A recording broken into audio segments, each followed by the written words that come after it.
Bonjour et bienvenue dans Dimanche en politique. Invité aujourd'hui Stéphane Ravier, membre du bureau politique du Rassemblement national, sénateur des Bouches-du-Rhône. Marseille qui va être au cœur des municipales de l'an prochain. Le RN a des vues sur la deuxième ville de France, comme sur d'autres d'ailleurs. Passer sa vie dans l'opposition pour un homme politique, ce serait pour un poète comme être condamné à juger les vers des autres, disait Georges Pompidou. Mais avant cela, il va y avoir justement des batailles d'opposition à mener pour le parti de Marine Le Pen sur des enjeux qui vont dominer dans les semaines qui viennent, que ce soit les retraites, les allocations chômage. Bonjour Stéphane Ravier. Bonjour. Merci d'être avec nous sur ce plateau. On va commencer par l'image de la semaine, c'est aux États-Unis.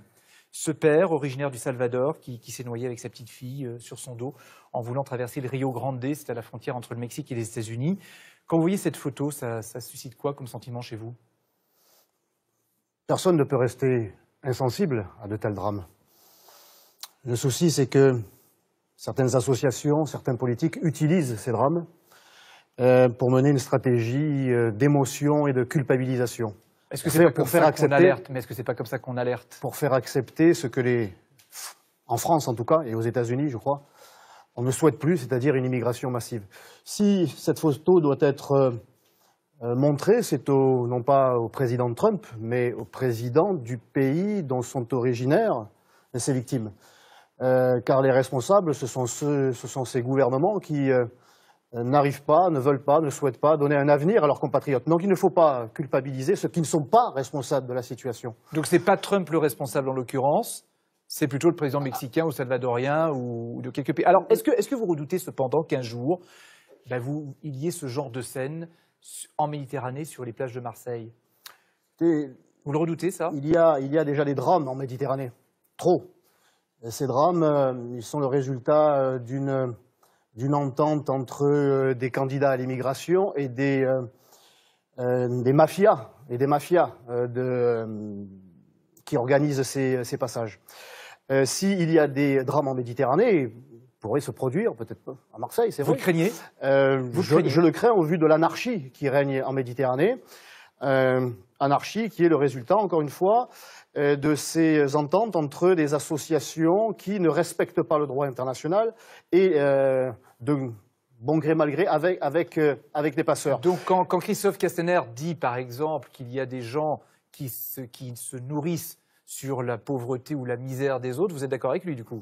Il y a des mafias qui organisent ces passages. Vous allez plus loin, vous parlez de mafia. Et le souci, c'est que Christophe Castaner n'est pas cohérent, lui et le gouvernement auquel il appartient.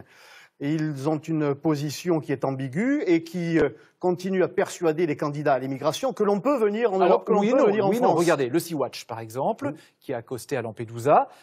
La France va accueillir 10 personnes, ça ne va pas déséquilibrer la population française, mais refuse d'accueillir le navire humanitaire, cependant. Oui, ça c'est encore une fois toute l'ambiguïté de la position du gouvernement français, mais au final, on finit par accueillir 10 clandestins, en plus de ce que nous accueillons, j'allais dire traditionnellement. Vous les appelez clandestins. Pour vous, ce ne sont pas des migrants, ce ne sont pas des réfugiés. Ce sont des clandestins. Ce sont des clandestins. Tout le temps qu'ils n'ont pas, les papiers, mais ils les auront peut-être. Et la seule méthode qui permettra qu'il n'y ait plus de drame en Méditerranée, c'est la méthode Salvini, c'est la méthode en Australie. No way, vous n'aurez aucun droit. Si vous posez un pied chez nous, et vous ne pourrez pas poser le second parce que vous serez expulsé. Justement. Il n'y a pas de drame pour ces candidats à l'immigration en Australie parce qu'il n'y a pas de candidats à la traversée. Ils savent qu'ils ne seront pas reçus. Mais justement, Matteo Salvini. À Salvini, permettez-moi de terminer, et grâce à la politique de Matteo Salvini, il y a moins de morts en Méditerranée aujourd'hui qu'il y en avait hier. Et c'est en raison de la volonté d'accueil de l'Espagne et d'autres pays que les candidats continuent à tenter leur chance. La capitaine du Sea-Watch qui a été interpellée après avoir réussi à accoster à Lampedusa, il y avait quand même 45 personnes à bord du bateau qui attendaient depuis 15 jours en mer. Vous trouvez que Salvini a raison là-dessus? Salvini a raison. La capitaine enfreint les lois maritimes. Et je crois que le plus sage était non pas de la faire accoster, en tout cas l'accoster de façon plus ou moins illégale, mais de la ramener sur les côtes libyennes, car elle s'est mise en dehors du droit, et mettant en danger d'ailleurs la vie de ses passagers. Stéphane Ravier, la France continue de souffrir de la chaleur, la canicule commence tout juste à s'estomper. La semaine telle que l'ont vécu les Français.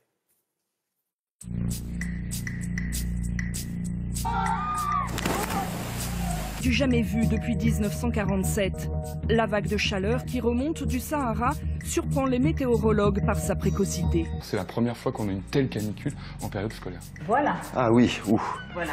Ouf, d'accord. 32 degrés dans les classes des locaux des années 70, peu adaptés à ces températures On exceptionnelles. est plein sud, donc le soleil, il arrive directement. Ouais. Les parents ont été avertis. Comme dans 225 autres communes où les écoles ont fermé, ils ont dû s'organiser. J'ai pris aujourd'hui et demain, avec mon mari, on se partagera la journée. Dont l'ordre du jour a été essentiellement consacré aux mesures du gouvernement pour faire face à cette canicule. C'est généralement la nuit que les bâtiments se rafraîchissent et que les corps se refroidissent. Des conseils de bon sens, s'hydrater, prendre soin de nos propres concitoyens. Ouvrir les fenêtres le matin, de bonne heure, après fermer vers 10 h. Depuis lundi aux urgences d'Agno, les arrivées liées à la chaleur se multiplient. Est-ce que vous avez soif? Des symptômes apparus ce matin alors qu'ils travaillaient sur un chantier. Nous sommes de l'inspection du travail. Oui, voilà. Il y a procédé à un contrôle du chantier. Alors, montrez-moi votre réserve d'eau, alors. Vous avez combien de litres? 3 litres par homme et par jour, c'est le minimum légal. À cause de la canicule, le réseau ferré souffre. Les rails se dilatent, les caténaires se détendent. Seuls les véhicules avec la vignette critère 0, 1 et 2 ont le droit de circuler. La vignette critère, vous l'avez? Mais tout le monde ne respecte pas la règle et roule malgré l'interdiction. C'est une obligation parce que je travaille avec le camion et du coup j'ai pas le choix en fait. Stéphane Ravier, est-ce que le gouvernement a bien géré la canicule? Oui, c'est ça, le gouvernement gère, il est toujours dans l'urgence, dans la réaction plutôt que dans l'action. Le Premier ministre et la ministre de la Santé donnent les conseils aux Français de boire. Merci, on n'avait pas besoin d'un Premier ministre et d'une ministre pour savoir qu'il fallait boire quand il fait chaud. Il aurait fallu qu'en amont, eux et leurs prédécesseurs, eh bien, anticipent qu'il y ait une politique en matière de santé publique qui soit dans l'investissement, dans l'action et pas dans la réaction. Par exemple, embaucher au service des urgences qui sont en grève en ce moment? Ça aurait été un minimum. Or, on n'embauche pas, mais au contraire, on débauche. Je prendrai l'exemple de l'assistance publique. Les hôpitaux de Marseille qui cumulent 1 milliard d'euros de dette et 500 millions d'euros de déficit. Nous sommes allés voir, nous les parlementaires des Bouches-du-Rhône, Madame Buzyn l'année dernière, et elle nous a clairement fait savoir qu'il n'y avait pas d'argent, qu'elle donnerait ce qu'elle pouvait, mais qu'il ne fallait pas s'attendre à des miracles. Aujourd'hui, elle promet une sorte de plan, mais il faudra au préalable qu'il y ait environ 1 millier de postes supprimés et 400. Donc vous dites plutôt dans le domaine médical. Il faut embaucher. Donc il faut évidemment embaucher dans les urgences, en particulier dans les hôpitaux en général, mais tout ça aurait dû être fait en amont. Et encore une fois, ce gouvernement n'a rien prévu. Il y a un autre sujet aussi, c'est le réchauffement climatique, le changement climatique. Est-ce que tout ça, à vos yeux, c'est lié au changement climatique ou c'est autre chose? Et ce changement climatique, c'est sans doute une réalité, mais là encore, on est dans la culpabilisation des Français. On voudrait leur faire croire qu'on leur a dit il y a quelques années qu'il fallait acheter des voitures qui roulent au diesel, et aujourd'hui on leur reproche d'utiliser ce moyen de transport. En fait, le sens de ma question, c'est est-ce que vous êtes un climato-sceptique? Est-ce que vous vous dites, bon, ok, le réchauffement climatique, d'accord, mais bon, peut-être pas tant que ça? Oui, non, sans doute. Mais enfin bon, moi je ne suis pas un scientifique, mais l'activité solaire n'est pas quelque chose de régulier. Il y a eu des périodes de glaciation, il y a eu des périodes de réchauffement durant ces centaines d'années, ces milliers d'années, que l'activité humaine y apporte une dégradation sans doute, mais ce n'est pas une raison pour culpabiliser les Français, parce que je rappelle quand même que la France ne produit que 1% des gaz à effet de serre, pendant que l'Allemagne c'est 3 fois plus, la Chine 30 fois plus. Alors, quelle est la réponse? C'est de culpabiliser, c'est une réponse coercitive, de taxes, d'interdiction. Culpabiliser ou pas, regardez, la circulation différenciée qui a été mise en place avec les vignettes critères à Paris, à Lille, à Lyon et à Marseille pour la première fois. Est-ce que c'est bien ou est-ce qu'il faudrait aller plus loin, carrément interdire les vieilles voitures, par exemple? C'est ça, on est toujours dans la même logique. Non, mais il faut faire quelque chose en attendant, parce qu'il y a de la pollution, elle est là. C'est ça, il faut réagir. Mon Dieu, on s'affole, comme si on ne savait pas que l'été, le gouvernement ne réagissait pas, on dirait vous n'agissez pas. Mais il faut agir en amont, il faut avoir une politique de santé publique bien, bon, il y a urgence, on fait sérieuse. Est-ce que c'est bien les vignettes critères? À Marseille, pour prendre cet exemple, elles ont été instaurées il y a 48 heures, mais Marseille, ce n'est pas Lyon, ce n'est pas Paris, c'est et Paris et Lyon. En superficie, c'est la superficie de ces deux villes réunies. Le souci, c'est que nous sommes 10e en termes d'équipement de transport en commun en matière de tram et de bus et de métro. Donc on voit bien que rien n'a été prévu en matière de transport public, et aujourd'hui, on veut culpabiliser les Marseillais qui prennent leur voiture alors qu'ils sont obligés de la prendre. Ils sont obligés. Mais c'est pas de gaieté de cœur, parce que vous savez, Marseille, on vit 8 mois de moins à Marseille en raison de la pollution, et quand vous interpellez Jean-Claude Gaudin au conseil municipal sur ce point, vous savez ce qu'il vous répond?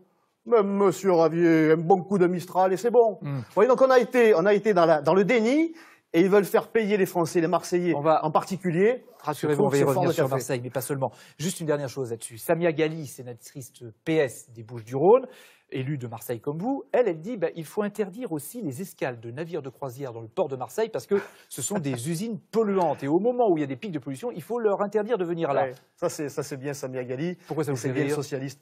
Écoutez, elle était favorable avec sa famille politique pour que le port de Marseille soit le port d'honneur de l'Aquarius, c'est-à-dire qu'elle est d'accord pour faire accoster des bateaux de clandestins, mais elle est contre l'accueil des bateaux réguliers. Ce sont des usines flottantes. Est-ce que dans les périodes de pic de... Permettez-moi. Là, celui-là, c'est celui qui fait la traversée vers la Corse. Vous prenez vraiment un mauvais exemple. Oui, c'est le mauvais exemple, c'est la traversée vers la Corse, celui-là. Non, c'est pas ça. C'est que la compagnie La Méridionale a beaucoup investi dans l'électrique. C'est ça qu'il faut faire. Dans l'électrique, et lorsqu'ils sont taqués, eh bien, ils se rechargent en électricité et ils sont zéro polluant. Juste, je reviens à ma question. Est-ce que, malgré tout, pendant les pics de pollution, il ne faut pas interdire ces navires de croisière qui polluent, tout le monde est d'accord là-dessus, d'accoster à Marseille? Il faut investir, il faut arrêter de culpabiliser, de sanctionner. Là encore, la mairie de Marseille n'a pas question d'interdire les navires de croisière, en clair. Il faut réguler, mais il ne faut pas sanctionner. L'essor du tourisme à Marseille fait du bien à la ville. Pas toute la ville, la façade maritime. Ce n'est pas le moment de casser cette évolution par des prises de position qui en réalité sont électoralistes. Il faut investir sur le port en matière de recharge électrique. Voilà ce qu'il faut faire. Maintenant accueillir Nathalie Moré, éditorialiste politique dans les journaux du groupe EBRA, et parmi eux Le Progrès, l'Est républicain, Le Républicain Lorrain. Bonjour Nathalie. Bonjour Stéphane Ravier. Bonjour. Voilà, tout arrive à temps. Dans 9 mois, les élections municipales, Marseille fait partie des villes à enjeu. Tout un plan de campagne est déjà en place, évidemment. Et vous êtes sénateur aussi, on va vous voir au Sénat. Sainte Vierge, Sainte Vierge. Tu vas bien? Bonjour. Mon Dieu, mon Dieu, mon Dieu. Qu'est-ce qui se passe? Qu'est-ce qui se passe? Le réchauffement climatique n'est pas une vue de l'esprit. La chaleur qui fait. Pourquoi une crèche dans votre bureau de sénateur? Ça fait partie de notre identité. Et ce pays plonge ses racines dans 16 siècles de chrétienté. Et il y a, au-delà de l'aspect religieux, il y a aussi l'aspect culturel. Je suis un jeune sénateur et un ancien militant. J'ai pas pris l'ascenseur social, j'ai plutôt pris l'escalier. C'est plus compliqué, c'est plus long, mais c'est plus gratifiant. Depuis les élections européennes, l'on me salue de façon un petit peu plus souriante. C'est vrai. Sénateur. Vous allez bien? Ouais. Vous êtes sûr? Ouais, pourquoi? Prêt pour la saison prochaine? Ouais. Allez. L'année prochaine, on vous écrase d'un match nul, au moins. Un match nul? Ouais. Dans tous les sens du terme. Non, on se contente, même si au bout on a le match nul, nous sommes contents. Vous êtes le seul sénateur Rassemblement National. Ici, il n'y a pas de Rassemblement National, il n'y a pas d'LR, il n'y a pas de La République En Marche, il y a des sénateurs. Donc là, officiellement, vous êtes candidat à la mairie de Marseille? Officiellement, oui, puisque le Rassemblement National m'a investi. Marseille, il n'y a pas une élection municipale, il y en a 8. Donc il faut gagner plusieurs secteurs, oui. Comment vous allez faire? Certains s'adressent à des états-majors parisiens, voire même aux locataires de l'Élysée. Moi, pour être locataire de cette magnifique mairie, je vais plutôt m'adresser aux Marseillais. Très heureux. Très heureux. Sainte Vierge qui fait chaud. Même pour les Marseillais, il fait chaud. Stéphane Ravier, Nathalie Moré, Marseille, l'enjeu des municipales à venir de mars 2020. On parlera aussi d'autres choses, évidemment. Stéphane Ravier, on vient de le voir, vous êtes candidat à Marseille. Ce sera la 3e fois pour vous. Est-ce que cette fois-ci, Marseille est prenable pour le Rassemblement National? Et ce sont mes adversaires qui le disent. Donc, je vais pas pour une fois, je ne les contrarierai pas.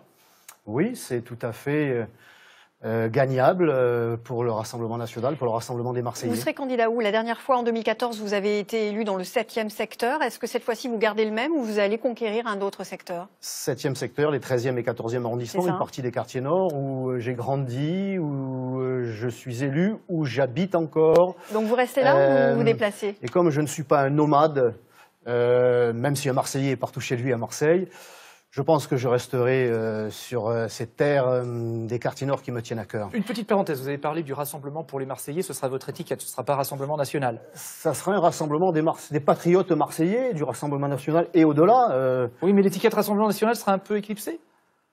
Qui ne sait pas, pour celui qui s'intéresse à la politique à Marseille, que je suis issu de cette famille politique. Mais ce sera un rassemblement pour les Marseillais, on a compris. Ça sera un rassemblement pour les Marseillais. Dans une tribune cette semaine, vous dénoncez un front républicain entre les Républicains et la République En Marche. Est-ce que c'est parce que vous avez peur que cette alliance fonctionne à Marseille? Ah non, moi je n'ai peur de rien. Mes adversaires devraient avoir peur du ridicule parce qu'ils sont en train d'y sombrer.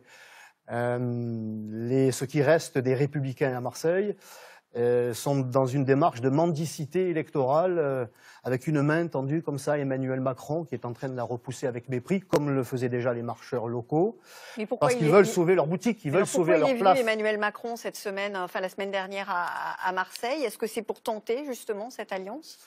Je crois que d'après mes informations, Emmanuel Macron est venu confirmer qu'il n'y aurait pas d'alliance, en tout cas au premier tour, avec les responsables de la situation dans laquelle se trouve la ville, que ce soit évidemment Jean-Claude Gaudin, celle qu'il a intronisée, Martine Vassal, qui est conseillère municipale depuis 17 ans. Les Républicains. Et qui est républicain. Donc toute cette fameuse équipe qui a conduit Marseille dans le gouffre social, économique, migratoire, pour être précis, sécuritaire. Pour vous, Emmanuel Macron, quand il vient à Marseille, c'est pour dire qu'il n'y aura pas d'alliance entre En Marche et les Républicains. Et c'est la dernière information que nous avons obtenue, parce que c'est vrai que c'est très changeant, hein, en marchant, mais alors qu'il est, c'est ça. Mais la dernière information voudrait qu'il n'y ait pas d'alliance, et on les comprend. Encore une fois, comment s'allier avec des gens qui ont fait de Marseille un cimetière social, économique, il cherche à installer le match entre les progressistes et les nationalistes, comme il a fait pour les européennes. Ça vous arrangerait quelque part? Ah ben, écoutez, si l'issue est la même... Si l'issue est la même, moi le scénario me va très bien. Mais bon, il voit ça de l'Élysée, de façon très idéologique et dogmatique. Nous sommes, j'allais dire à Marseille, mais comme dans n'importe quelle autre commune, il en va de l'intérêt de la vie quotidienne des Marseillais. On n'est plus dans l'idéologie là. On veut savoir, les Marseillais veulent savoir ce que l'on va faire pour la sécurité, pour la propreté, pour les transports, contre la pollution. Les nationalistes, les progressistes... C'est loin. On est loin de tout ça. Alors, peut-être pour vous, mais pas pour François Patria, que vous connaissez bien. Il est sénateur de Côte d'Or et il est chef de file des sénateurs macronistes. Il vous pose une question qu'il nous a envoyée par WhatsApp. Stéphane Ravier, j'aimerais avec vous sortir de l'ambiguïté. Je vous connais sénateur sur une ligne orthodoxe du Front National classique, qui repose sur l'immigration, sur la sécurité.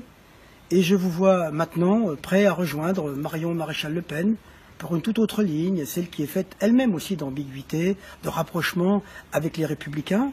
Alors, quelle ligne allez-vous choisir? Voilà, je vous laisse répondre. On remerciera M.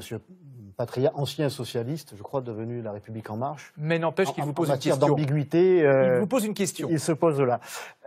Écoutez, moi, je suis proche de tous ceux qui défendent mes idées, les idées nationales et patriotiques. Marion... Et j'ai travaillé avec elle, j'ai mené campagne avec elle en 2015, à l'occasion des élections régionales en PACA. J'ai découvert vraiment sur le terrain une jeune femme, mais ô combien intelligente, passionnée, qui s'est investie corps et âme, Voilà, c'est une richesse, Marion, bien sûr. Mais elle est en dehors du parti pour l'instant. Elle manque au Rassemblement national et nous souhaitons tous qu'elle y revienne. Donc, vous dites qu'elle manque au Rassemblement national, mais est-ce que vous, personnellement, vous souhaitez qu'elle se présente, par exemple, pour 2022 ? Ce n'est pas à moi de le décider. Si Marion souhaite apporter sa contribution à la victoire du camp patriote, eh bien, je l'invite à le faire. Elle est bienvenue dans votre campagne. Elle est bienvenue dans votre campagne. En participant à une dynamique de victoire. Car elle a les moyens, les compétences, les idées et surtout les convictions chevillées au corps pour nous aider à gagner la mère des batailles en 2022, c'est-à-dire l'élection présidentielle. Alors, donc vous la verriez bien candidate en 2022? Ah, je n'ai pas dit ça. Ah d'accord, mais je voulais savoir. Je n'ai pas dit ça. Mais quand même. Comme Marion Maréchal, en tout cas, vous militez pour l'Union des droites. Vous savez qu'elle a reçu à dîner cette semaine un certain nombre d'élus LR. Est-ce que, comme elle, vous voyez des gens, les Républicains, pour éventuellement faire une alliance pour gagner Marseille? Ça va être compliqué de faire des alliances avec le sommet, les ténors des Républicains, parce qu'un dîner a suffi pour déclencher leur fureur. Ils ont même mis en place une sorte de BRD, de brigade de répression des déjeuners, en excluant celles et ceux qui auraient pu y participer. Il suffit d'un déjeuner aujourd'hui pour... Et avec des militants de la base, vous pourriez faire intégrer sur votre liste, par exemple? Encore une fois, ce que je vous disais pour Marseille, s'allier avec des gens qui ont coulé la ville, ce n'est pas sérieux. S'allier avec des gens qui ont coulé la France, ce n'est pas sérieux non plus. En dehors de ces responsables, il y a des militants et même des élus dont on entend moins parler chez les Républicains, sincères, qui sont proches de nos idées. Je les invite à franchir le pas. Alors, ils ont la pression de la subvention. Ils ont la subvention sous la gorge par la métropole, par le conseil départemental. Donc, ils n'osent pas franchir le pas. Il n'y a pas que. L'intérêt de la France devrait les convaincre de le faire. Il n'y a pas que, il y a le MEDEF aussi qui a fait marche arrière. Absolument. Le MEDEF a renoncé à inviter Marion Maréchal à ses universités d'été cette semaine, suite à la pression, notamment de La République En Marche. Est-ce que ça vous attriste? Parce que du côté du Rassemblement National, on n'a absolument rien entendu à ce sujet cette semaine. Oui, je trouve ça assez déplorable, mais pas surprenant. On préfère, du côté du MEDEF, inviter Mme Garrido de la France Insoumise, plutôt... Elle ne sera pas invitée. Elle ne sera pas invitée non plus. Hein. Bon, alors, écoutez, c'est quand même mais on assez dommage. C'est quand même assez dommage, parce que ce soit Mme Garrido ou Marion Maréchal Le Pen ou d'autres, eh bien, ce sont des personnalités qui ont des idées à présenter, à proposer, libre au MEDEF. Comment ça se fait qu'on n'a rien entendu du Rassemblement National suite à cette invitation finalement refusée cette semaine? Marion ne fait plus partie de l'appareil Rassemblement National. Elle n'est plus élue, elle n'en porte plus officiellement les couleurs. Je suis convaincu qu'elle en porte les valeurs et les convictions. Et vous avez dit que vous souhaitiez qu'elle réadhère très vite.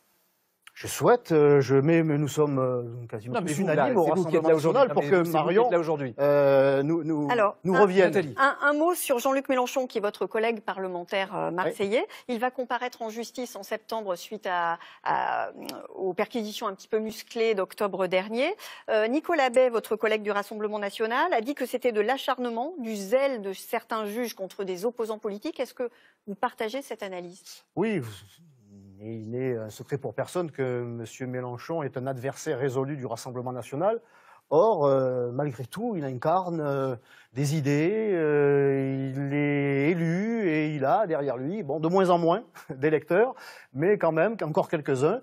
Et il est une part de la démocratie, donc la justice en tout cas du fonctionnement démocratique. Et l'acharnement, oui, ça ressemble quand même à un acharnement dont il est victime. Moi, je préviens les autres responsables politiques, ce sera bientôt votre tour.